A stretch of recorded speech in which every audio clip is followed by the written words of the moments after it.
बोलो जयकारा बोल मेरे श्री गुरु महाराज की जय। तो भाग्यशाली गुरुमुखो मुनिराज ने कहा, काल कर्म गुण दोष स्वभाव इत्यादि दुख तुम्हें कभी नहीं प्यावेंगे।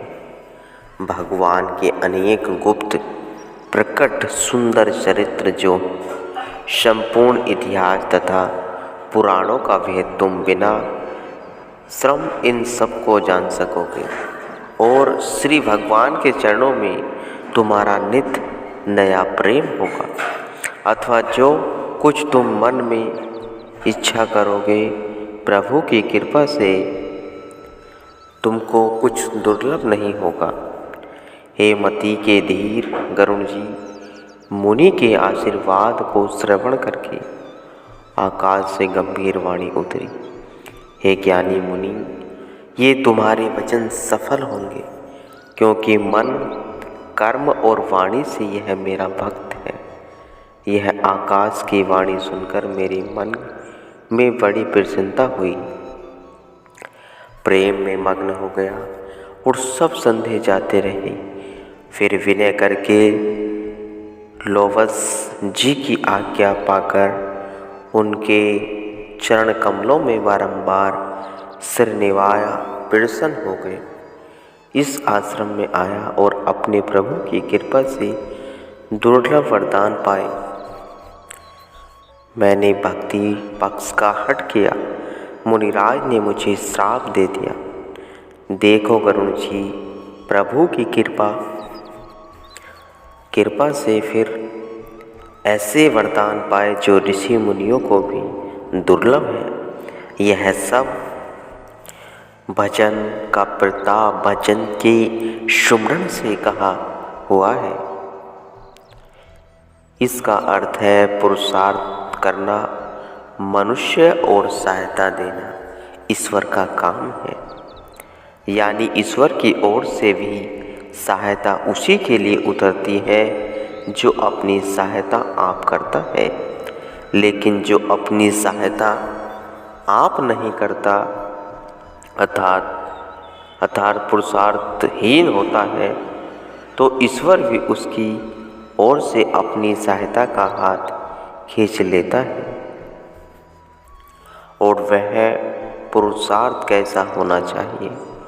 इसका उत्तर यह है, हिम्मत, दिलेरी और दृढ़ विश्वास के साथ। ये शर्त है, यदि कोई मनुष्य अपने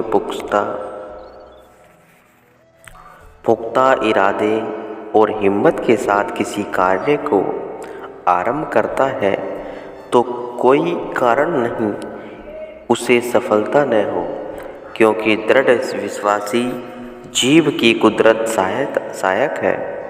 भगवान का वचन है कि जो कोई एक पग मेरी ओर बढ़ाता है, तो मैं उसके हौसले को बढ़ाने के लिए 10 पग आगे होकर मिलता हूँ।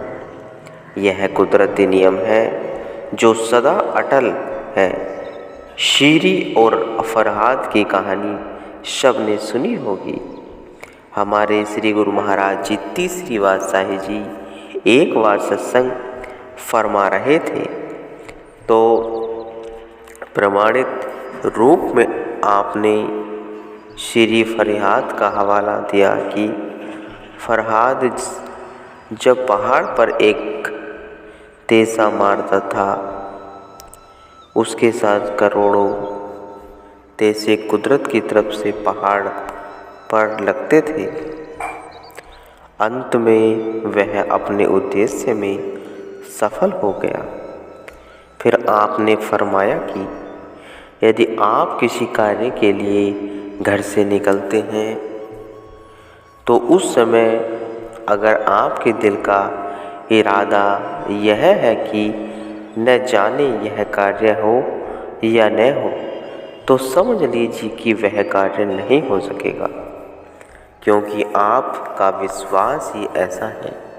लेकिन अगर विश्वास अटल है कि चाहे कुछ भी क्यों न हो जाए, मैं इस कार्य को करके रहूँगा, तो वह कार्य अवश्य पूर्ण होगा।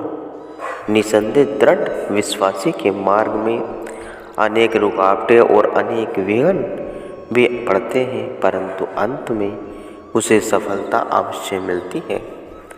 और फिर भक्ति का मार्ग तो ही ऐसा है कि उस पर चलते हुए भक्त को भगवान बड़े प्यार से अपनाते हैं और उसको हर प्रकार की सहायता देते हैं, क्योंकि भक्ति उनको अत्यंत प्यारी है। भक्ति मार्ग पर चलता हुआ जो प्राणी सच्चाई, हिम्मत, दिलेरी और अटल विश्वास के साथ आगे बढ़ता है, तो उसके मार्ग से मन और माया जिनका विघ्न डालना ही कर्तव्य है, आप से आप हटाते जाते हैं और मार्ग साफ होता जाता है। जिसे हम अंधेरा कहते हैं, वह वास्तव में क्या रोशनी के न होने का नाम ही तो अंधेरा है। अंधेरे की अपनी कोई हिस्ती नहीं। अगर हम अंधेरे में भयभीत होते हैं तो हमको चाहिए कि रोशनी को पैदा करें। जब हम रोशनी में आ जाएंगे तो अंधेरा आप से आप चला जाएगा। फिर हम हर बला से निर्भय हो जाएंगे, क्योंकि हम अपने ऊपर जितने भी भय मानते हैं, संसार के भूत प्राणियों का भय है, मृत्यु का भय है, यम के दूतों का भय है, नरकों योनियों का भय है, ये सब भय हमारे निवृत्त हो जाएंगे। माया अंधेरा है और भक्ति रोशनी है। अगर हम माया से डरते हैं तो हमको चाहिए कि भक्ति को अपनाएं, उसको अपने दिल में स्थान दें। फिर माया आप से आप हट जाएगी, क्योंकि माया की अपनी कोई हस्ती नहीं है। भक्ति के न होने का नाम ही माया है। कमजोरी तब तक होती है जब तक ताकत नहीं आती, लेकिन जब ताकत आ जाती है तो कमजोरी का नाम मिट जाता है। मन की कमजोरी का नाम ही माया है। जैसे दुर्बल शरीर वाले को अनेक रोग दबाते हैं, ऐसे ही मन की दुर्बलता से अनेक भय सामने आ खड़े होते हैं। यह सब माया ही होती है। हमको चाहिए कि हम अपने अंतर में भक्ति की शक्ति उत्पन्न करें, फिर देखें कि माया क्या वस्तु है। फिर संतों का एक कथन है कि माया एक साया है। जो मनुष्य सूर्य की ओर अपना मुंह करके चलता है तो साया उसके पीछे अपने आप चला जाता है, परंतु इसके विरुद्ध जो प्राणी सूर्य की तरफ पीठ करके चलता है तो साया उसके सामने आ जाता है। फिर वह यदि अपने साया को पकड़ने का यत्न करे तो आगे आगे साया और पीछे पीछे वह मनुष्य जो ही साया को पकड़ने के लिए वह भगेगा, साया आगे आगे भागता जाएगा, यानी हाथ भी नहीं आएगा और परेशान भी करेगा। संसारी लोग क्यों सदा परेशान रहते हैं? इसका कारण केवल यही है कि वे माया रूपी साया को पकड़ना चाहते हैं। जब वह हाथ नहीं आती तो वे परेशान और दुखी होकर अंत में रोते और पछताते हैं। लेकिन भक्तों की चाल संसारियों से निराली होती है। वे भक्ति रूपी सूर्य की ओर मुँह करके चलते हैं, तो जिस माया के पीछे संसारी मारे फिरते हैं, वह माया भक्तों के पीछे पीछे बिना बुलाए फिरती है। गुरु वाणी में भी लिखा, काकभूषण जी बोले, हे गुरु जी, ऊपर वर्णन की गई अवस्था तक जब जिज्ञासु पहुंच जाता है, तब उस समय माया उसको सिद्धि शक्ति का लोभ दिखाती है, राज्य धन आदि का लोभ तथा वाक सिद्धि का लालच देती है। इस अवसर पर प्राय यह हो जाता है कि अभ्यासी सिद्धि शक्ति को पाकर उसमें अटक जाता है। वह समझने लगता है कि उसकी कमाई पूरी हो गई है, जो कुछ पाना था वह पा लिया है। जहाँ पहुँचना था पहुँच गया हूँ। अब आगे कुछ करने धरने की आवश्यकता नहीं है। वह बेचारा नहीं जान सकता कि सिद्धि शक्ति भी माया का ही एक रूप है। यह सिद्धि शक्ति रूपी माया जब अंदर में जा पहुँचती है तो किसी न किसी कला से छलवल करके दिए के निकट जाकर आंचल की पावन से उसको बुझा देती है। जब दीपक बुझ जाता है तो साधक की संपूर्ण कमाई पर पानी फिर जाता है। कुछ दिन सिद्धि शक्ति का ढोल बजाकर वैराग्य और ज्ञान के बल से हीन हो फिर से संसारी बन जाता है, बल्कि संसारियों से भी कहीं नीचे जा गिरता है।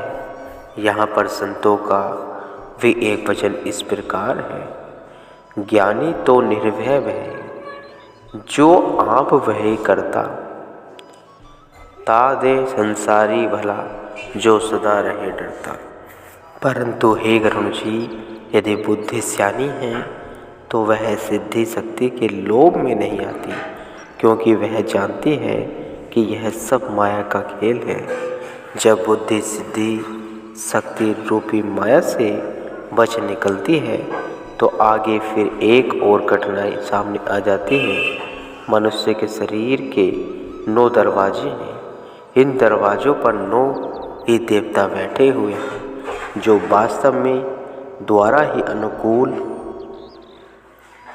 वास्तव में मनुष्य की आत्मा के शत्रु हैं।